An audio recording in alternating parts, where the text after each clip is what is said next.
आप देख रहे हैं कमोडिटी कॉल। हमारे साथ अब गंगानगर कमोडिटीज लिमिटेड के एवीपी अमित खरे जुड़े हैं। अमित नमस्कार, स्वागत है आपका। सबसे पहले शुरुआत यहाँ पर मेटल्स से कर लेते हैं, क्योंकि सोने चांदी में तेजी जारी है। इवन मेटल्स में निचले स्तरों से खरीदारी है, जो अब ऑफ कोर्स थोड़ी सी हल्की होती हुई नजर आई है, लेकिन ओवरऑल मेटल्स में, प्रेशर्स और बेस मेटल्स में आपकी अब क्या रणनीति है? नमस्कार मनीषा जी। बेस मेटल में देखा जाए तो ऑलरेडी बेस पोजीशन हो चुका है, प्राइसेस थोड़े से अपसाइड वापस आ चुके हैं। कॉपर की अगर मैं बात करूं तो 805 मौजूदा स्तर है, यहाँ पे खरीदारी का ट्रेड ट्रेडर्स को करना चाहिए। 799 का स्टॉप लॉस लगाकर 815 रुपए तक के टारगेट कॉपर में रखे जा सकते हैं। वहीं पे जिंक की अगर मैं बात करूं तो 265 के आसपास इसमें खरीदारी करें। 263 रुपए का स्टॉप लॉस लगाकर 270 रुपए तक के टारगेट जो है क्रूड ऑयल में भी देखने को मिल सकते हैं। ओवरऑल बेस मेटल काफी अट्रैक्टिव दिखाई। ओके और यहाँ पर अगर चांदी की बात की जाए, जहाँ पर थोड़ा सा हमने अपसाइड मोमेंटम आते हुए देखा है, अब इन करंट लेवल्स पे आपके चार्ट्स क्या कहते हैं? बिल्कुल 85,000 के आसपास खरीदारी करनी चाहिए। 86,500 रुपए का टारगेट रहेगा सिल्वर का, 1 से 2 दिन का ट्रेड है। नीचे में 84,400 रुपए का स्टॉप लॉस फॉलो करें। ऑलराइट, तो खरीदारी चांदी में भी बनती है 1% की तेजी के साथ फिलहाल यहाँ पर कारोबार, और यहाँ से और भी बढ़त की उम्मीद। साथ ही साथ अमित, यहाँ पर अगर हम गोल्ड की बात करें, ऑल टाइम हाईज यहाँ पर ऑफकोर्स बनते हुए नजर आए हैं और बाइंग स्ट्रैटेजीज यहाँ पर हैं भी, लेकिन अगर एक लॉन्गर टर्म यहाँ पर व्यू देखा जाए और दिवाली तक की बात की जाए, तो इन्वेस्टर्स को क्या राय देंगे? गोल्ड की बात कर रहे हैं मैडम। जी। हाँ जी, गोल्ड ओवरऑल देखा जाए तो जो इसका हाई था 74,500 के आसपास का, वो वापस रिटेस्ट करता हुआ नजर आ रहा है चार्ट पे। अभी ट्रेडिंग के लिहाज से देखें तो 72,000 के आसपास फ्रेश खरीदारी ट्रेडर को करनी चाहिए। 71,700 रुपए का स्टॉप लॉस लगाकर 73,000 रुपए का फर्स्ट टारगेट, और दिवाली तक की अगर मैं बात करूँ तो 74,500 तक के टारगेट जो है एमसीएक्स वाइडा में देखने को मिल सकते हैं। कॉमिक्स में ऑलरेडी प्राइस जो है लाइफ टाइम हाई के आसपास चल रहे हैं। 2480 का इसका लास्ट टाइम का हाई था, वो अभी क्रॉस करके 2505 के आसपास ट्रेड कर रहा है। ओवरऑल देखा जाए तो डॉलर टर्म में 2645 तक के टारगेट जो है इसमें भी देखने को मिल सकते हैं। ऑलराइट, तो जोरदार तेजी यहाँ पर आगे जाकर एक्सपेक्टेड है। और ब्रेक में जाने से पहले अमित, अगर आपकी एग्री कमोडिटी स्ट्रैटेजीज भी जान सके। एग्री में देखा जाए तो ग्वारशीट ग्वारगम कंटिन्यूअस डाउन ट्रेंड में चल रहा है। लेवल के लिहाज से 5330 के आसपास सितंबर वाइडा ग्वारशीट में बिकवाली करें। 5100 रुपए तक के इसके शॉर्ट टर्म के टारगेट है। 5400 रुपए के ऊपर का स्टॉप लॉस फॉलो करें। जीरे में भी ट्रेंड डाउन चल रहा है, 25,500 के आसपास सितंबर वाइडा बेचे। 26,500 रुपए का स्टॉप लॉस लगाकर नीचे में 24,100 तक के टारगेट जीरे में भी देखने को मिल सकते हैं। ऑलराइट, तो वो गुआर और जीरे में टॉप ट्रेंड्स निकलते हुए, लेकिन इसी के साथ एक ब्रेक का समय है। अमित बने रहेंगे हमारे साथ। हम ब्रेक के बाद जोड़ेंगे अपने दर्शकों को, लेंगे उनके भी सवाल।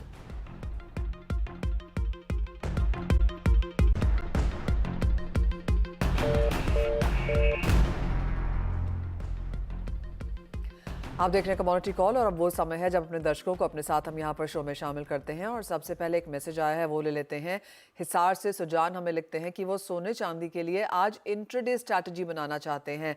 इनको क्या राय देंगे आप? इंट्राडे के लिहाज से देखा जाए तो गोल्ड में 72,000 के आसपास खरीदारी करें। ऊपर में इंट्राडे के लिहाज से 72,400-500 तक के टारगेट मिल सकते हैं। नीचे में 71,800 रुपए का ओवरऑल स्टॉप लॉस इंट्राडे के लिए फॉलो करें। चांदी में 85,000 के आसपास खरीदारी करें। 84,400 रुपए का स्टॉप लॉस लगाकर ऊपर में 86,000 तक के भाव इंट्राडे में चांदी में देखने को मिल सकते हैं। ऑलराइट, तो कुछ खरीदारी करके ही आपको यहाँ पर काम करना है सुजान, और अमित ने आपको वो राय भी दी है। एक मैसेज है बंटी का, ये जीरे में इन्होंने 26,000 रुपए के भाव पे इसे खरीदा है। जानना चाहते हैं कि दाम आगे कब तक और कितना चढ़ेंगे। ओवरऑल जीरे का जैसा कि चार्ट नेगेटिव दिखाई दे रहा है, तो मेरी सलाह इनके लिए रहेगी 25,500-600 के आसपास अगर प्राइसिंग मिलते हैं तो एक बार इनको निकलना चाहिए। वहां पे एक ये फ्रेश बिकवाली का ट्रेड लेके चल सकते हैं। 24,100 तक का टारगेट मेरे को लगता है जीरे में जल्दी देखने को। ऑलराइट, तो आप इनको कह रहे हैं कि जीरे में खरीदारी नहीं बल्कि हायर लेवल्स पे बेच के काम करना चाहिए। ऑलराइट, अमित एक और एसएमएस आया है, ये भी ले लेते हैं। ये कोलकाता से नीलेश जी का है। धनिया इन्होंने खरीदा है 7,046 के लेवल्स पे। जानना चाहते हैं कि इनको मुनाफा कब तक होगा। अगर ये पोजिशनल ट्रेडर है तो इनको 6500 के आसपास के भाव का इंतजार करना चाहिए। 6500 एक ऐसा लेवल है जहां पे ये पोजिशनल खरीदारी कर सकते हैं। वहां से प्राइस अगर निकलेंगे तो 7200 के आसपास तक देखने को मिल सकते हैं। अगर ये शॉर्ट टर्म ट्रेडर है तो 6,900 के आसपास एक बार निकल के 6500 की रेंज में वापस फिर से खरीदारी करते हैं। तो ओवरऑल मसालों की जहां तक बात है अमित, आप ये कह रहे हैं कि जो जीरे और धनिया के खरीदार हैं उनको फिलहाल बाजार से निकल जाना चाहिए। बिल्कुल बिल्कुल, ओवरऑल ट्रेंड नेगेटिव है। अभी देख ही रहे हैं कि धनिया नॉन स्टॉप 8,000 में कंटिन्यूस डाउन हो रहा है। अभी 6800 के आसपास का भाव है। जीरे में भी देखा जाए तो पिछले साल लगभग 64,000 के आसपास के भाव बनाए थे। काफी अच्छी बिजाई लास्ट टाइम हुई थी, सोइंग अच्छी थी, फसल काफी अच्छी थी, तो प्राइसेस में डाउन ट्रेंड देखने को मिला। अभी भी शॉर्ट टर्म में ओवरऑल जो है डाउन ट्रेंड का ही देखने को मिला। तो मसालों में हल्दी के अलावा आपको लगता है कि यहाँ पर खरीदारी के मौके नहीं है? तो अगर हल्दी में भी खरीदारी की जाए तो किन स्तरों तक? हल्दी में भी देखा जाए तो इसमें भी अभी थोड़ा सा वेट करना चाहिए। मेरे को लगता है 15,000 के आसपास के भाव काफी अट्रैक्टिव रहेंगे पोजिशनल ट्रेडर के लिए। 15,000 के भाव जैसे ही मिलते हैं वहां पे ट्रेडर्स एंट्री बना सकते हैं। अभी 16,250 के भाव। ऑलराइट, तो हल्दी के अलावा कहीं खरीदारी नहीं करनी है। और जीरे और धनिये में अगर आपने बाइंग की है तो या तो आप लॉन्ग टर्म इन्वेस्टर्स बन गए हैं, नियर टर्म के हिसाब से आपको अपने स्टॉप लॉसेस के साथ काम करना चाहिए। एक और अभी हमारे पास मैसेज आया है, ये बोकारो से हिमेश जी का है। मेटल्स, ये कह रहे हैं कि बेस मेटल्स मुनाफे के लिए किस बेस मेटल्स की खरीदारी करें, जानना चाहते हैं। बिल्कुल स्ट्रॉन्ग आइटम जिंक और कॉपर है। 205 के आसपास खरीदारी करें, सॉरी 805 के आसपास खरीदारी करें। 799 रुपए का स्टॉप लॉस लगाकर 815 रुपए तक के टारगेट कॉपर में। वहीं पे 265 के आसपास जिंक में खरीदारी, 263 रुपए का स्टॉप लॉस लगाकर 270 रुपए तक के टारगेट जिंक में। आज जिस तरह का माहौल है, जिस तरह का बाजार है, कॉपर में इनिशियल तेजी के बाद कुछ मुनाफा वसूली आई है, लेकिन जिंक आज भी 1% की तेजी पर है। क्या एक पेयर ट्रेडिंग यहाँ पर बनती हुई नजर आ रही है अमित?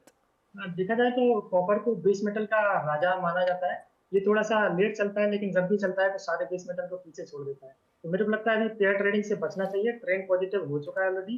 नीचे में 757 के आसपास के इसने लो बनाए थे, वहां से काफी अच्छी रिकवरी है। और मेरे को लगता है नियर टर्म में 820-25 के भाव भी कॉपर में भी देखने को मिल सकते हैं। ऑलराइट, तो ये मेटल्स हैं जहां पर खरीदारी करके काम किया जा सकता है। एक फाइनल सवाल लेने का समय है। बिनीता जयपुर से लिख रही हैं कि कॉपर प्राइसेस दिवाली तक कहाँ जाएंगे? दिवाली तक मेरे को लगता है अगर ये जो रिसेंट में इसने लो बनाया था 757, इसका पुराना पुराना जो सपोर्ट था वो 770 के आसपास था। 770 मेरे को लगता है होल्ड करेगा और प्राइसेस लगभग 850 के आसपास तक जो है दिवाली तक देखने को मिल सकता है। ऑलराइट अमित, बहुत शुक्रिया हमारे साथ जुड़ने के लिए, तमाम कमोडिटीज पर स्ट्रैटेजीज देने के लिए और ऑफ कोर्स हमारे दर्शकों की मदद भी करने के लिए। इसी के साथ एक ब्रेक का समय है, हम लौटेंगे, लेकर आएंगे आवाज समाचार।